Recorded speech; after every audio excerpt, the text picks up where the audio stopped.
यदि आपके बच्चों की शादी के लिए रिश्ता पक्का होने में बार बार अड़चने आ रही हैं, बच्चों की उम्र निकलती जा रही है, शादी में लगातार देरी बनी हुई है, आपके बच्चों को मन चाहा रिश्ता नहीं मिल पा रहा है, तो ये वीडियो आपके लिए है।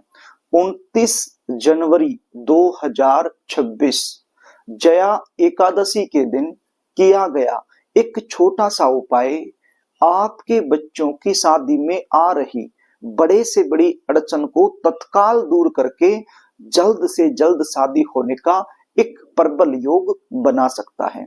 प्रिय दर्शकों, वैसे तो यह उपाय बच्चे यदि खुद करना चाहें खुद भी कर सकते हैं, लेकिन यदि बच्चों की मां यह उपाय करती है तो इसका जो रिजल्ट है वो 100% आपको मिल जाएगा। प्रिय दर्शकों, कई बार सिचुएशन क्या होती है, आपके जो बच्चे हैं उनकी शादी के लिए रिश्ते तो बहुत सारे आएंगे, बातें भी कई जगह से चलेंगी, लेकिन चलती चलती बातें बीच में रुक जाएंगी, मन चाहा रिश्ता नहीं मिल पाएगा। देखने वाले आएंगे, देखकर चले जाएंगे, लेकिन किसी भी प्रकार का पॉजिटिव रिप्लाई सामने से आपको मिल नहीं पाएगा।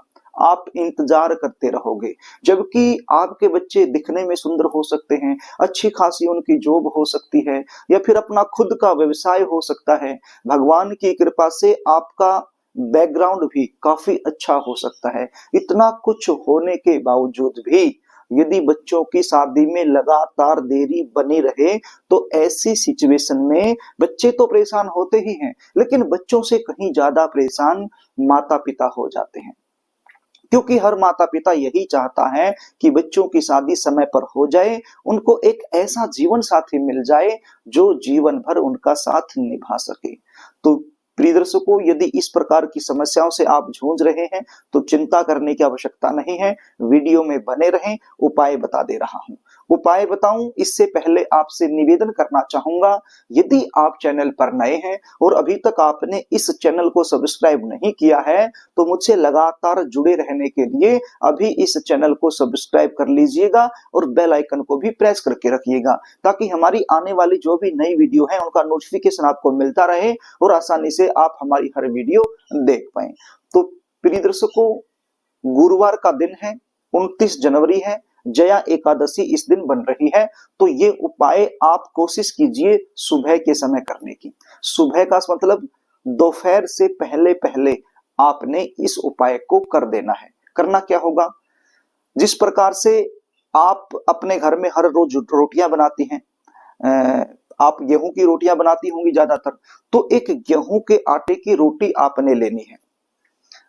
विशेषकर जो माताएं बहनें हैं, मैं उनको ये बता रहा हूं किस प्रकार से ये उपाय करना है।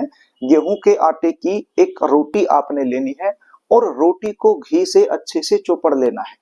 चौपड़ने के बाद उस रोटी पर हल्दी की सहायता से एक स्वस्तिक बनाना है।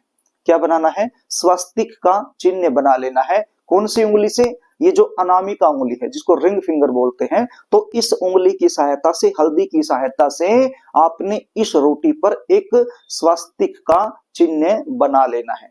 क्या करना है, रोटी लेनी है, घी से चौपड़ना है और हल्दी की सहायता से उसके ऊपर स्वस्तिक का एक चिन्ह बना लेना है। अब इस स्वस्तिक के चिन्ह पर आपने क्या रखना है, चने की दाल के कुछ दाने रखने हैं। कुछ दाने, कितने दाने, आपका जो बच्चा है चाहे वो लड़का हो या फिर लड़की हो, आप देख लो वो किस उम्र में चले हुए हैं। सपोज कीजिए आपका जो बच्चा है वो 25 साल का हो गया है और 26वें साल में चला हुआ है, तो फिर क्या करना है, 26 दाने यहाँ पर रखने हैं। सपोज कीजिए आपका जो बच्चा है वो 30 साल का हो गया है, 31वें साल में चला हुआ है, तो फिर कितनी चने की दाल के दाने रखने हैं, 31 दाने।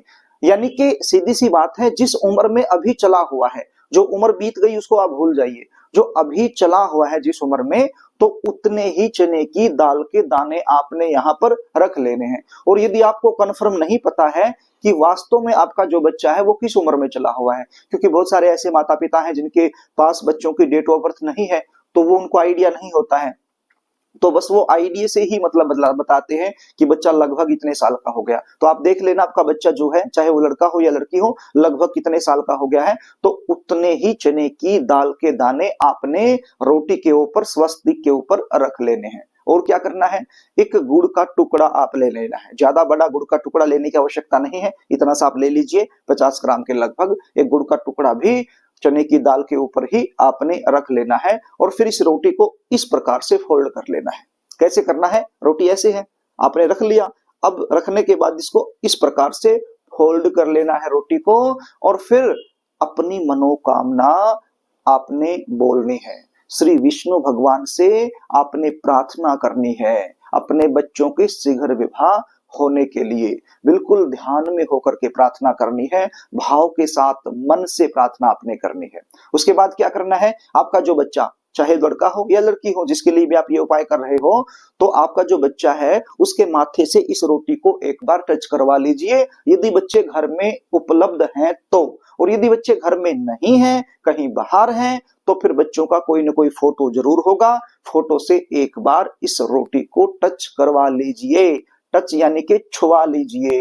और उसके बाद क्या करना है, उसके बाद इस रोटी को गाय माता को खिला दीजिए। अब गाय माता कैसी होनी चाहिए, काले रंग की गाय माता को नहीं खिलाना है, आप कोशिश कीजिए देसी गाय को खिलाने की। अब देसी गाय की पहचान आपको बता देता हूं, देसी गाय की कमर पर एक कुब्बड़ सा होता है, उठी हुई जगह होती है, और उसकी गर्दन के नीचे एक झालर सी होती है, त्वचा लटकी हुई होती है, ज्यादा लंबी त्वचा लटकती रहती है। तो इस प्रकार से आप देसी गाय की पहचान कर सकते हो। ये देसी गाय सफेद रंग की भी हो सकती है, पीले रंग की भी हो सकती है, आप देख लेना। बस कोशिश ये करना है जो काले रंग की गाय है उसको आप मत खिलाइए, बाकी किसी भी गाय को आप ये रोटी खिला सकते हो। कोशिश ये करनी है कि आप ये रोटी देसी गाय को ही खिलाएं। अच्छा, एक चीज और मैं आपको बताना चाहूंगा, आप ये रोटी किसी की पर्सनल गाय को मत खिलाइए। मतलब जो गलियों में आवारा पशुओं के रूप में घूमती हैं, या तो आप उनको खिला दीजिए, या फिर आपके आसपास कोई गौशाला बनी हुई है वहां जाकर के आप खिला दीजिए। और यदि गौशाला भी नहीं है, गलियों में भी नहीं घूमती है, तो फिर किसी की पर्सनल गाय को भी आप खिला सकते हो, नो प्रॉब्लम। इसमें कोई साइड इफेक्ट नहीं होने वाला है। गाय माता के अंदर 33 कोटि देवी देवता निवास करते हैं। जब आप अपनी मनोकामना बोलते हुए ये रोटी गाय माता को खिलाओगे, तो आपकी जो मनोकामना है, आपकी जो प्रार्थना है, वो 33 कोटि देवी देवताओं के पास पहुंच जाएगी और आपका काम बहुत जल्द बन जाएगा। तो इस प्रकार से ये उपाय करना है, एक ही दिन का उपाय है, सरल उपाय है, लेकिन चमत्कारी उपाय है। प्रिय दर्शकों, यदि आप जानना चाहते हो कि आपके बच्चों की शादी कब होगी, कौन से साल में होगी, कौन से महीने में होगी, कैसे परिवार में होगी, शादी के बाद का जीवन कैसा रहने वाला है, जल्दी शादी होने के लिए जन्म कुंडली के आधार पर आपको क्या करना चाहिए, क्या नहीं करना चाहिए, या फिर गुण मिलान करवाना चाहते हैं, तो इस प्रकार की यदि जानकारी आप लेना चाहते हो तो स्क्रीन पर दिखाए गए व्हाट्सएप नंबर के जरिए आप हमसे संपर्क कर सकते हो और पूरी जानकारी आप हमसे प्राप्त कर सकते हो। प्रिय दर्शकों, यदि कार्यक्रम आपको अच्छा लगे तो इस वीडियो को लाइक जरूर कर देना, इसको शेयर भी कर देना, ताकि आप पुण्य के भागीदार बन जाएं। और कमेंट बॉक्स में जय गौ माता जरूर लिख देना, ताकि इस उपाय का 100% लाभ आपको मिल जाए। तो प्रिय दर्शकों, आज के लिए बस इतना ही, आगे फिर मिलेंगे, तब तक के लिए नमस्कार।